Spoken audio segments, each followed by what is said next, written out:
Hey there, thanks so much for stopping by to watch my video. I'm presuming if you're here, you are considering a vegan diet. And if that's the case, I want to share some basics with you to help you in your decision-making process.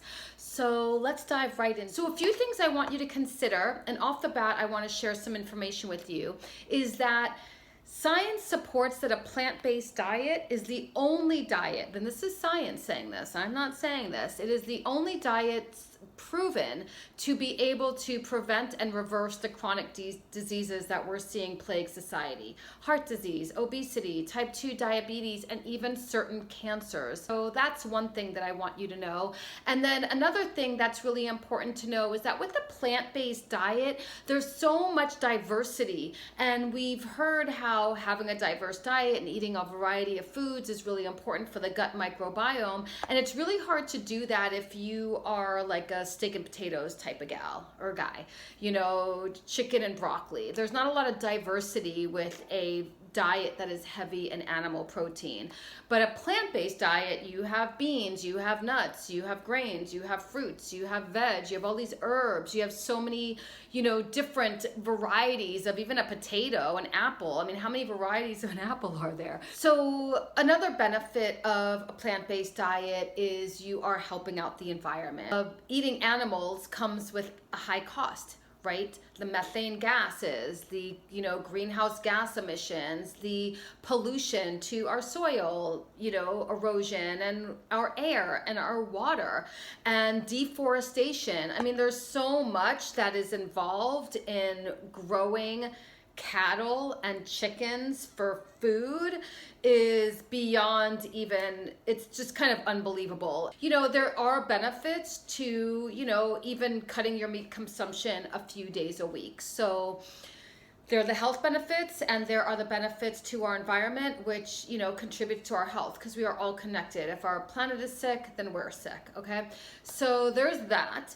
And then also I want to share a few other points with you that are really important basics to know. And as far as nutrients, I want to make sure that you are getting the nutrients in your plant-based diet.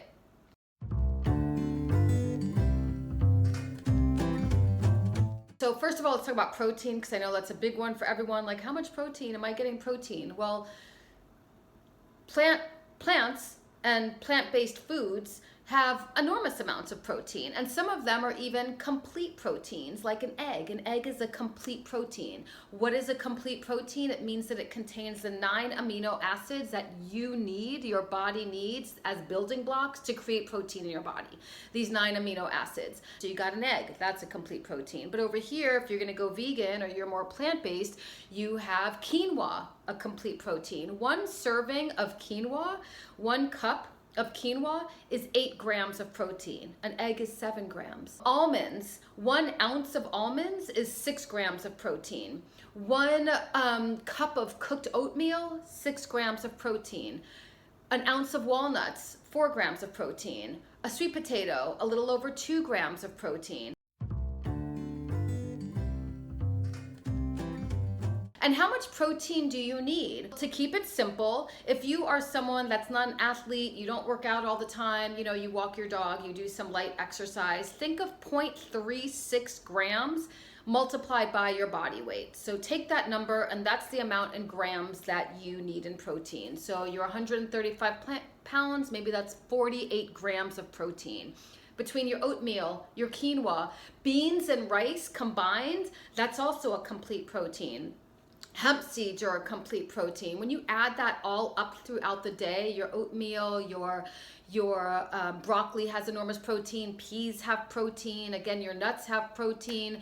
You can get your 48 grams or more of protein per day, but I would implore that you look online at the protein per serving that you are getting from these plant-based foods so that you can add that up throughout the day and know that you're getting enough protein for your body weight.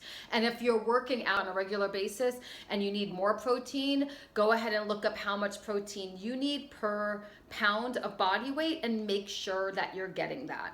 Oh, the other complete protein is buckwheat. So if you like kasha, or you use buckwheat flour for buckwheat pancakes, and then tofu, soy. Make sure your soy is certified organic and non-GMO, okay? So there goes your protein. That's got that out of the way. As well, a vegan diet is high in fiber. So this is really important because fiber is the preferred food source for your gut, okay?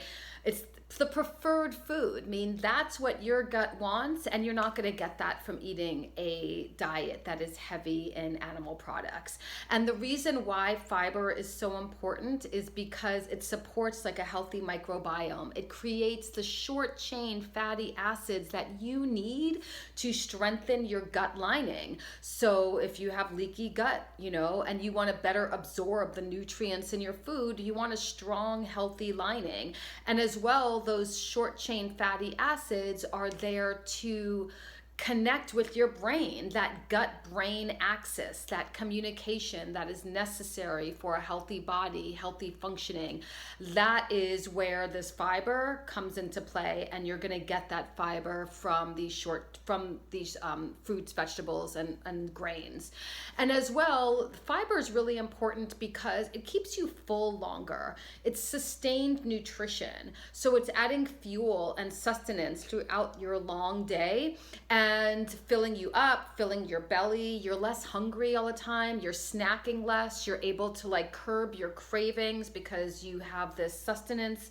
And also it's helping for blood sugar regulation, and as well for a weight, to control your weight. Another important nutrient that you want to make sure that you are getting, and that you're probably going to have to get from your supplements, because this essential nutrient is found primarily in animal product, okay? And that's your B12, okay? And your B12 is essential for healthy nerve functioning and for red blood cell formation. And we need these red blood cells to oxygenate every cell in our entire body. Also, our red blood cells are important for protecting our eyes against macular degeneration, okay? And our red blood cells are also really important for nervous system, for our health and cognition, clear thinking. So our B12, to get that in a supplement, I recommend taking a B complex, so you're getting all of your Bs, so you're not going to end up deficient in folate or thiamine or any of your other Bs because you're just taking a B12. So be mindful of your B12. We talked about protein. Calcium. Calcium isn't just in milk. In fact, one serving of kale has more calcium than a cup of milk. So kale, collard greens, really rich in calcium. Almonds, rich in calcium.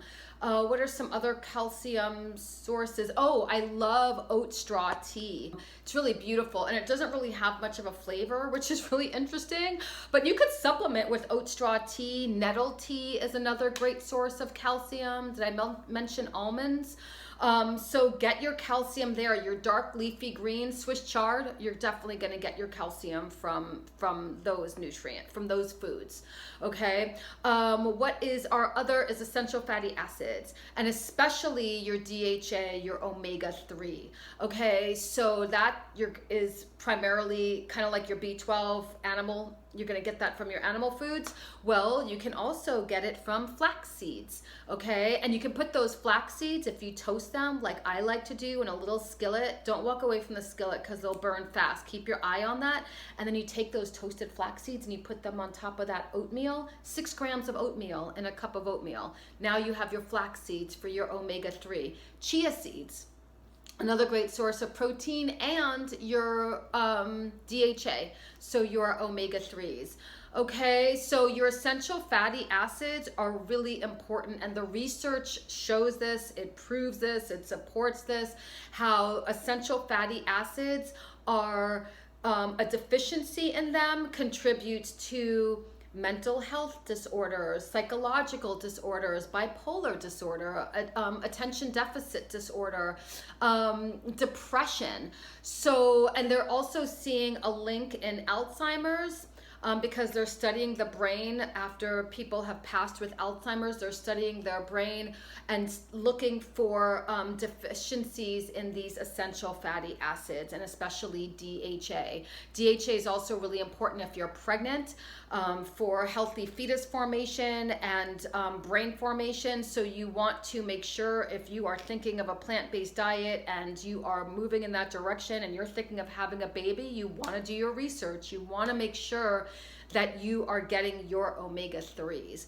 And there is a wonderful, and I'll link it below, the Complete Omega. It's a vegetarian source of omega-369 that I've been recommending to my clients for 20 years. I mean, it's an amazing, it's like sunflower, flax, evening primrose, I believe, and hemp. It's a combination of all of these beautiful essential fatty acid rich seeds that you can get through this vegetarian formula. I do not believe in fish oils for many reasons. I'm going to do a video on that, but primarily because of sourcing and rancidity. So I would rather my clients eat fish if they are not vegan, and or use this vegetarian formula, and that link is below. Okay, so we have calcium, we have essential fatty acids, we have protein, and we have our B12. These nutrients you want to be very, very mindful of if you are thinking of a vegan diet. And as well, some other important points I want to be really mindful of are, one, you have to listen to your body. If since going vegan, now all of a sudden you have migraines, you don't feel well, your tummy is really just bloated, you're gassy, you have abdominal pain, you're really lethargic, your brain, you're just not the same, and it's been a few weeks, you've kind of, you think you've kind of gone through that initial phase of adjusting your body, but now it's been like quite some time and you still don't feel the way that you know you should be feeling. Well, you want to be really mindful of that, because maybe a vegan diet isn't for you. You don't have to go to the extreme from eating meat to now being vegan. You can be in the middle somehow and try a plant-based diet, because a plant-based diet doesn't mean you're vegan. It means that you are just primarily a lot of plants, but maybe you eat a little bit of egg, you're more vegetarian. Well, maybe a little chicken. Like for me, I was not raised eating a lot of meat, so I don't miss eating meat. I'm not someone that has to eat meat, but I know for my body type, I do need a little animal protein. I need a little chicken. I need a little egg. I do have a little bit of cheese. That might be you as well. So listen to your body. And if you are feeling this way, like not your best, what I really would like for you to consider doing is, for the next week, or until you get an appointment with a nutritionist or with your doctor or a dietitian, is start logging the foods you are eating, because that will be great intel for your practitioner to see, because you've been keeping a record of what you've been eating. And maybe it's just a few tweaks here and there, or maybe it's more than that, and being a vegan is not for you. And another thing you might consider, if you have health insurance, and there are many of us out here that do not and don't have the luxury of going for seasonal blood work. But if you can do that blood work while you are in this vegan experience, to see if there are any deficiencies that you may have, any of these nutrient deficiencies, because you're now vegan.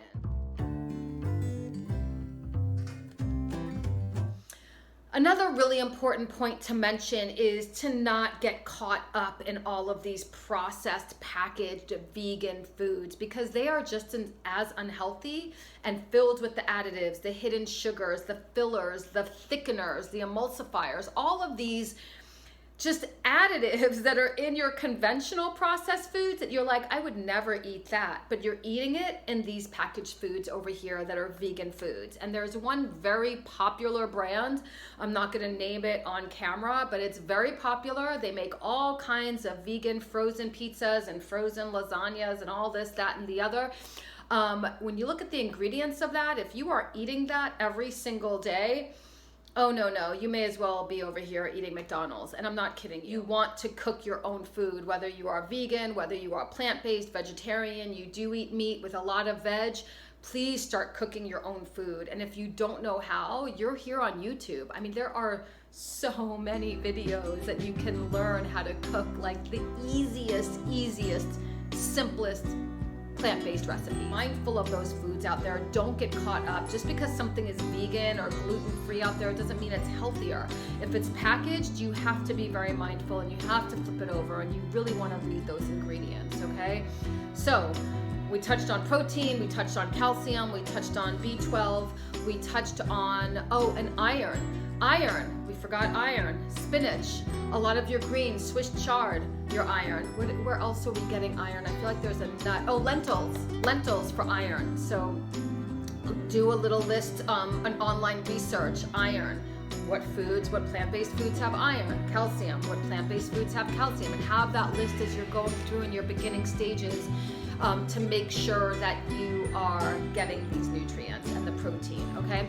So, what I would love for you to have that are in the comments below, I have a few links for you. One of them is my favorite B complex vitamin. That is below in the link. Go ahead and click and try to get that brand and that B complex and get hooked up with that, okay? Also in the link below is, so you want to be a vegan cheat sheet. A lot of this information that I shared with you, but there is some other information in there that you might find really beneficial. So go ahead and download that cheat sheet. And then also below is a link to join my Eat Your Way to Gorgeous bootcamp that is launching later this fall. And the reason why you want to join the wait list is because you're going to get all kinds of freebies before we launch. So fun cheat sheets that what I'm talking about, you're going to get those. As well, you will, if you do decide to take the boot camp, when the cart opens, you will have exclusive pricing only because you're on the list. And also, I hope you do take the class, because in that class, you're going to learn some amazing plant-based recipes and how to cook these recipes, and you're going to see the variety that you can really create with food, and how food fuels your mind, fuels your body, gives you the energy that you're looking for, and the better sleep, and just feeling better in the skin that you're in, right? So go ahead and join that Eat Your Way to Gorgeous bootcamp. The link is below. And please subscribe to my channel. Share it with someone that you think it will help them and they are thinking of being vegan, to please be mindful of some of these core essential nutrients. And yeah, subscribe, share, like the video, and go ahead and watch my next video. I don't know where they're popping it up over here, but in this video, I'm sharing some of my favorite summer skin foods. And summer is not over yet, guys. We still have peaches and plums and nectarines and cherries. Some of these you can still find at the farmer's market. And go ahead and take a look at that video to see, just to understand like what is in your food. Even if you can't find cherries, the fact that there's melatonin in your cherries, like, did you know that? So I want us all to really start to see like what is in our food and like what's packed in that little blueberry. Like, it's unbelievable, okay?